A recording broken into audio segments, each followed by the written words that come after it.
اگر میں آپ سے یہ کہوں کہ حقیقی انصاف ہمیشہ برابر تقسیم کرنے میں نہیں ہوتا تو کیا آپ یقین کریں گے؟ دوستو، دو بھوکے مسافر جو ایک مسجد کے باہر بیٹھے ہوئے تھے، وہ نہیں جانتے تھے کہ معمولی سا کھانا ان کے لیے ایسا سبق بننے والا ہے جو وہ کبھی نہیں بھول پائیں گے۔ دو آدمی جو مسافر تھے، ایک گاؤں سے گزرتے گزرتے انہیں شام ہو گئی۔ اب وہ ایک مسجد کے باہر پریشانی میں بیٹھے سوچ رہے تھے کہ رات کہاں گزارے۔ یہاں پر تو وہ کسی کو جانتے بھی نہیں تھے۔ کسی طرح اگر ان کی رات گزارنے کا بندوبست ہو جائے تو کل صبح وہ بس پکڑ کر اپنی منزل کی طرف روانہ ہو جائے۔ تب اچانک ہی بارش شروع ہو گئی، جس سے ان کی پریشانی مزید بڑھ گئی۔ اب ان دونوں کو بہت زور کی بھوک بھی لگی تھی۔ دونوں کے پاس کھانا موجود تھا۔ انہوں نے سوچا کہ جب تک بارش نہیں رکتی تب تک ہم کھانا کھا لیتے ہیں۔ انہوں نے اپنی روٹیاں نکالی۔ پہلے کے پاس 3 روٹیاں تھی اور دوسرے کے پاس 5 روٹیاں تھی۔ وہ دونوں مل بیٹھ کر روٹیاں کھانے ہی لگے تھے کہ ایک اور مسافر کہیں سے نکل کر ان کے سامنے آ گیا۔ اس نے کہا، جناب مجھے بھی بہت بھوک لگی ہے، مجھے بھی کھانے کو کچھ دے دے۔ اب یہ پرانے دور کی بات ہے، اس وقت لوگ دل کے صاف اور اچھے ہوتے تھے۔ ان دونوں نے اس تیسرے آدمی کو بھی اپنے ساتھ کھانے میں شامل کر لیا۔ اب ان کے پاس ٹوٹل 8 روٹیاں تھی تو انہوں نے ہر روٹی کے 3 ٹکڑے کر لیے۔ اس طرح 8 روٹیوں کے 24 ٹکڑے بن گئے اور ہر ایک آدمی کے حصے میں روٹی کے 8 ٹکڑے آ گئے۔ تینوں نے اپنا اپنا کھانا کھایا اور پھر اسی مسجد کے احاطے میں ہی آرام کرنے کے لیے لیٹ گئے۔ جب صبح ہوئی اور وہ تیسرا آدمی وہاں سے جانے لگا تو اس نے کہا کہ جناب میں اپنی خوشی سے آپ دونوں کو کچھ دینا چاہتا ہوں۔ دونوں کے منع کرنے کے باوجود بھی وہ انہیں چاندی کے 8 سکے دے کر چلا گیا۔ اب ایک دوست نے کہا کہ ہم یہ آپس میں بانٹ لیتے ہیں، لیکن بانٹے کیسے؟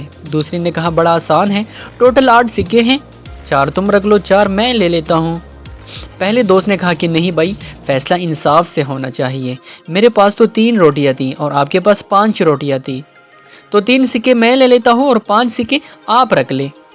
اب دوسرا کہتا ہے کہ نہیں، ایسا نہیں ہو سکتا، 4 تمہارے اور 4 میرے ہیں، ہم ان کو برابر برابر تقسیم کریں گے۔ اب اس بات پر دونوں میں تکرار ہونے لگی، کوئی بھی اپنی بات چھوڑنے کو تیار نہیں تھا۔ ان دونوں نے ادھر ادھر دیکھا تو مسجد کے کونے میں انہیں ایک بزرگ بیٹھے نظر آئے۔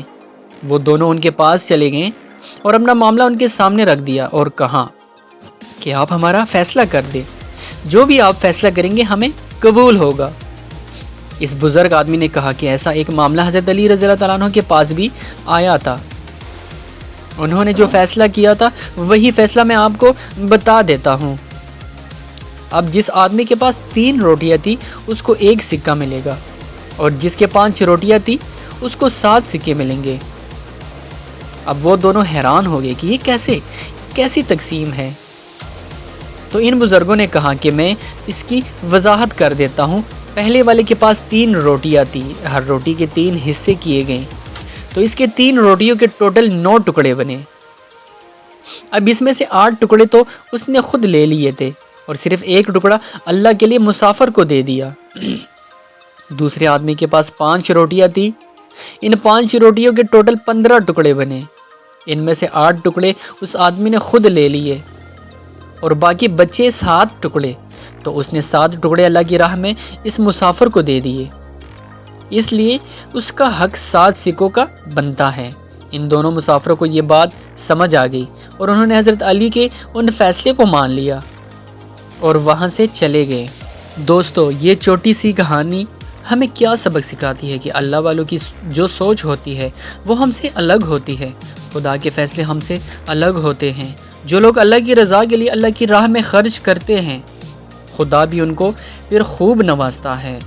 آج کے زمانے میں تو کچھ لوگ صرف اس لیے خرچ کرتے ہیں، ڈونیٹ کرتے ہیں تاکہ ان کی واہ واہ ہو جائے، ان کا نام ہو جائے۔ اگر آپ صرف دکھاوے کی غرض سے خرچ کریں گے تو آپ کو اس کا اجر نہیں ملے گا۔ مدد تو ایسی ہونی چاہیے جو آپ کر بھی دو اور کسی کو پتہ بھی نہ چلے۔